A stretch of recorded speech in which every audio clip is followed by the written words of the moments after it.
I'm Kevin Jacobsen of Gold Derby here with Troy Kotsur, who gives one of the standout performances in the new film CODA. And I want to start by asking about all of this awards attention that you've received recently. You won the Gotham Award. You have other big nominations like Critics' Choice, Independent Spirit. I'm curious what you've thought of all this attention, and actually also how your character of Frank would feel about getting this kind of attention.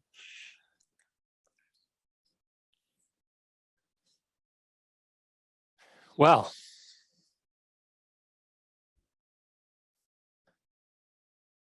when I first got the role, I thought I'm just going to give it my best. And I've been doing this for about 28 years now. I've had that training, but bringing my best to the screen, I was surprised that, it wasn't just about my voice or lack of it or my appearance. It was my emotions and how I could convey them on the screen to be equivalent to spoken language and the emotions that those evoke, right? And I'm glad that people are starting to recognize sometimes silence is powerful, if you know what I mean.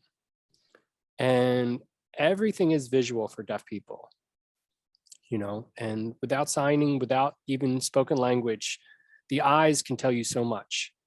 And it's amazing how I've gotten here. It's such a blessing.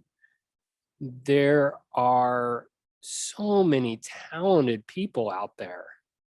And to be a part of working with this class of elite actors, I mean, I never thought that would happen to me. I was excited to be a part of it. And my hope would be that maybe I could share the deaf experience and present that so that people would have a little bit more of an open mind and that opportunities would start to happen. But this is the new beginning for me, and I'm excited to see where this journey takes me. And what do you think that Frank would actually have to say about you getting all of this attention?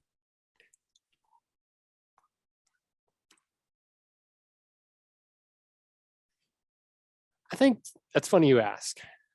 I'm from Arizona. There's no ocean to speak of. Mm-hmm. And I'd never seen a whale before.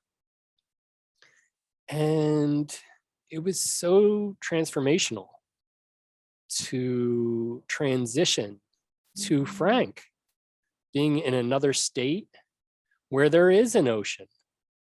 And I was able to see a whale and various fish and be part of having a fisherman industry. And we trained for 2 weeks before we even started shooting.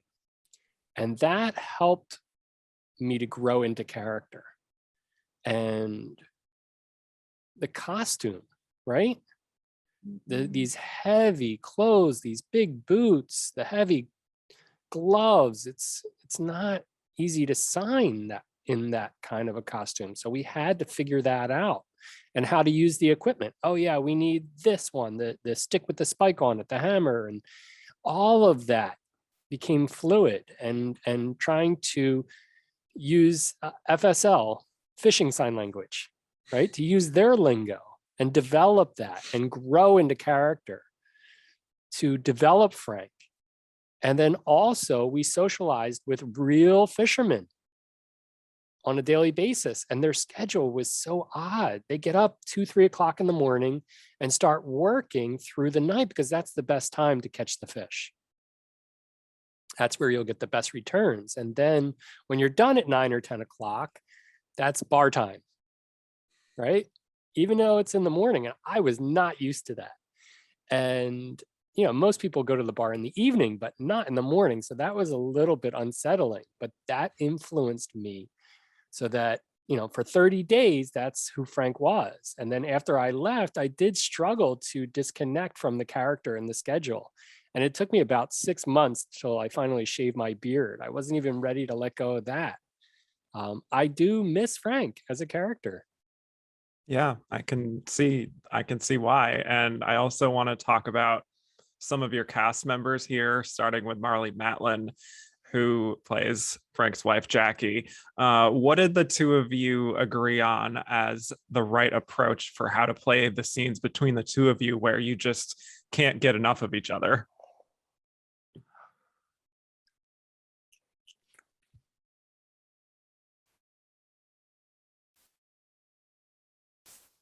Well, what I liked is that as another deaf actor, we weren't dependent on sound. There was this physical contact, this skin to skin touch. But in general, with spoken scenes, it's there, but the energy, right?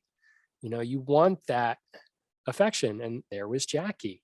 And we were always horny for each other. And it didn't matter if we were making a lot of noise, right? We forgot that Ruby, a damn hearing kid, can hear what's going on in the next room, if you know what I mean. Oh yeah. Well, there's also, Daniel Durant, who plays your son, and the two of you spend so much time together as a pair also. Did you find in any way that you were inhabiting a kind of fatherly role for him on set?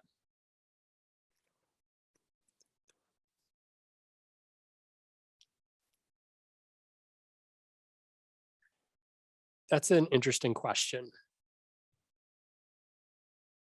Daniel grew up with two mothers, and he never had the opportunity to have a father in his life.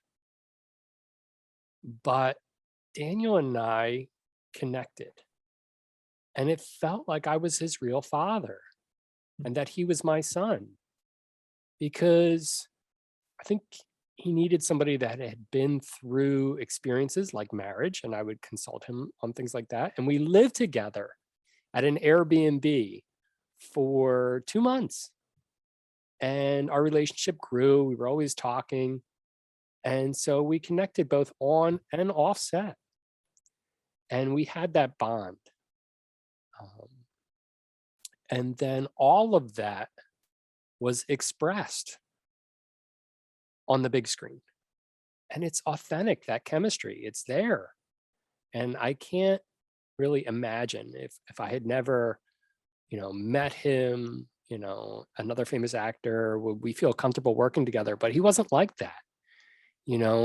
As the deaf cast, we just had a great bond that continued to grow, and it's very evident and authentic. And so how often do you see a family like this, right? And if so, I'd like to hear about it. Yeah, it is extremely authentic. And actually, one of the more authentic scenes that I have to mention is that you share with Emilia Jones, on the bed of the truck, where she's singing for you and you're feeling the vibrations. And it's such a tender moment. Can you describe working on that scene with Emilia, and also whether you've had a moment like that before with another person where you bonded on that level?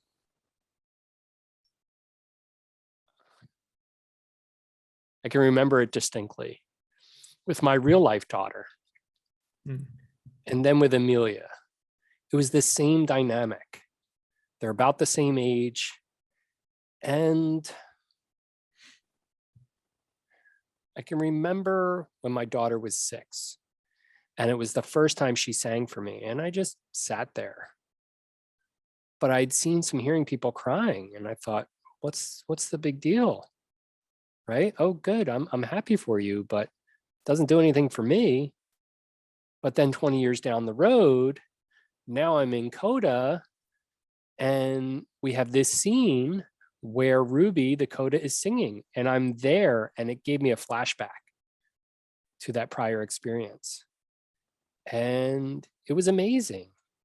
I think it had been something missing in terms of access to sound for singing. And every time I have hearing friends and we get together, they talk about how wonderful music is. And I said, it doesn't really matter to me. Like, so what? Whatever. I liked Kiss because they're very visual, they're pretty crazy in their presentation. I remember that, but then with my daughter singing and learning piano and learning guitar, I just had to try to be patient with it. And I said, I can't be selfish and take her passion and say, oh, you have to follow things in a deaf culture kind of way. And for me, in my real life, and for me, I'm happy for my daughter that she can have these opportunities.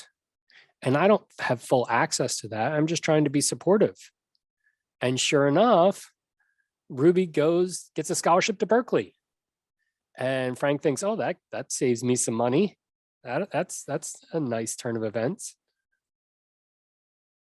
And that scene on the back of the truck that you mentioned, I looked over at her, and everything Frank saw, Ruby's face as she was singing, her expressions, how she articulated the song. Frank still can't hear it, but he's fascinated. And then Frank wonders what her voice is like. And so that's why he touches her neck to feel those vibrations.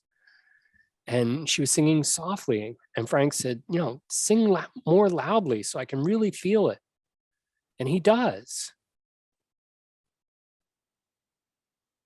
And then after that happens, Frank has a hard decision. It's kind of a half smile, half pride, and he doesn't know how to respond. And he's wondering how Jackie feels. And it's a hard decision.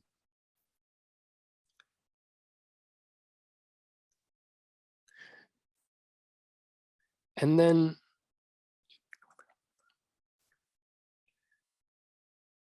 I want to let the audience at that point make their own interpretation of things. You have this eye contact without saying anything, without using your voice, without signing. The audience can see that tender moment between the father and the daughter as they lock eyes. And to take that in, that's what we wanted to present, and let the audience come to their own conclusions. If you read a poem, there are so many different interpretations, if you know what I mean. Yeah, that's right. And every time I've watched this film, which is a few times now, I cry every time. So a job well done between the two of you on that scene. And I've also heard that, there's a lot of... Thank you. Yes. I've heard there's a lot of improv on the set, especially from you, and you have so many great little moments. I love that Frank just doesn't really care what other people think. Did you have a favorite Frank moment or something he says or does that you came up with personally that you're proud of?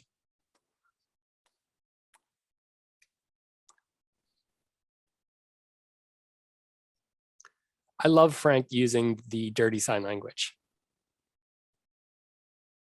And so my question is then, is the hearing audience ready to see our graphic language? Look, my whole life, I'm 53.5 at this point. And I've seen so many movies with graphic language and cursing, whether it's gangster rap, Japanese culture. But what about ASL? Where's our use of dirty language? And I said to myself, finally, it's about time that I can show some dirty sign language on the big screen. But are you ready for it is the question. Well, I was very ready for it. I'll say that. Well, there you go. Yes. That's good. And there's just so much to draw from. And so much about the story just comes together, but we'll start with CODA from now and we'll see where this goes. Oh, yeah.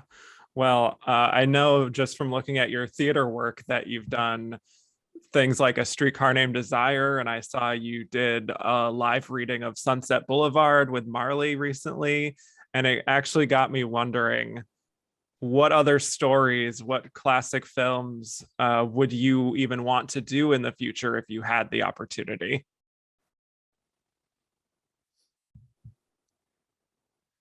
It's interesting you asked, because growing up, I had all these dreams, and then I realized after years that I had all these roadblocks,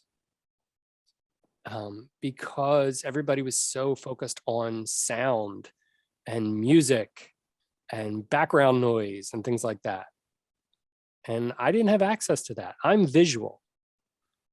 And for years, since the 1930s, back then they did silent films, Charlie Chaplin, and they had subtitles, and the hearing and deaf audience members had equal access to everything that was happening. And then after they added sound to movies, at that point, that's where the deaf and hearing audience became divided for years, decades. And then, finally there were subtitles or captions and all that BS, pardon my language. And then here we have CODA. And finally, we get the chance to have the hearing and deaf worlds come together in what had been missing for all those years, and to have that shared experience. And I feel like with CODA, it's bringing people together again with a common experience, if you know what I'm talking about. Absolutely. Absolutely. Well, I'm curious now, having had the success of CODA, what kind of opportunities are you looking for moving forward? Do you want to do more film and TV? Do you want to go back to theater? What is the future for Troy Kotsur?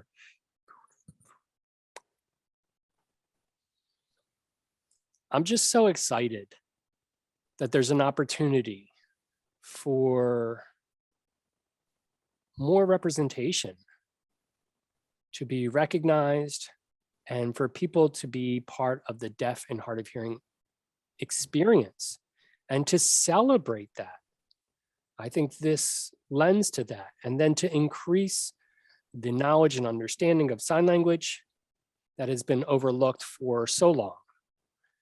Really, everyone, including you, is very reliant on the acoustics, but you forget about the visual aspects. And sign language has been around for over 200 years now, American Sign Language. And this is what we've been waiting for.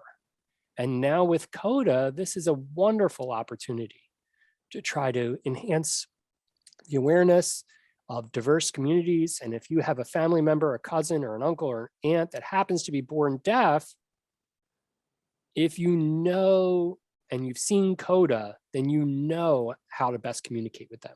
Do you know what I mean? Mm-hmm. Absolutely. And I think you are definitely opening up a lot of eyes with this.